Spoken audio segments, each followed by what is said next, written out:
రోజులు మారాయి. ఒకరి కష్టం ఒకరు చెప్పుకొని సహాయం చేసి రోజులు పోయి, ఒకరి కష్టం గురించి మరొకరు చర్చించుకుంటూ సంబరపడిపోయే రోజులు వచ్చాయి.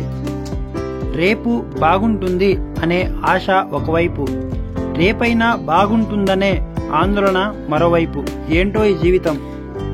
తానులా బతికేంత స్వేచ్ఛ ఉండగా ఇంకొకరిలా బతకాలనే తాపత్రయంతో మనిషి స్వేచ్ఛను, సంతోషాన్ని పోగొట్టుకుంటున్నాడు. ఎదుట తలవంచనిది ఆత్మగౌరవం, ఎవరి ముందు చేయి చాచనిది ఆత్మాభిమానం, ఎవరిని కాదనలేనిది ఆత్మీయత. ఈ మూడిటి కలయికే జీవితం.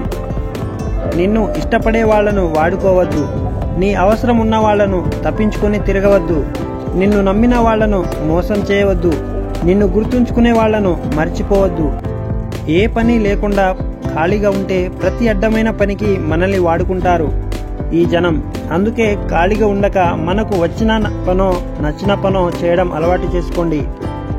కోపంలో ఉన్నప్పుడు సమాధానం ఇవ్వకూడదు, సంతోషంగా ఉన్నప్పుడు వాగ్దానం చేయకూడదు, ఒత్తిడిలో ఉన్నప్పుడు నిర్ణయం తీసుకోకూడదు. శరీరానికి అలసట వస్తే కునుకు తీస్తే సరిపోతుంది, మనసుకు అలసట వస్తే ఇష్టమైన వాళ్లతో కాసేపు ముచ్చటిస్తే కుదుట పడుతుంది. మంచి ఆలోచన, ఆశ మరియు నమ్మకం ఎప్పటికీ తప్పు కావు. అది మన మీద ఆధారపడి ఉంటుంది. మనం ఎవరిపై ఆశ పెట్టుకున్నాం మరియు ఎవరిని నమ్మాం.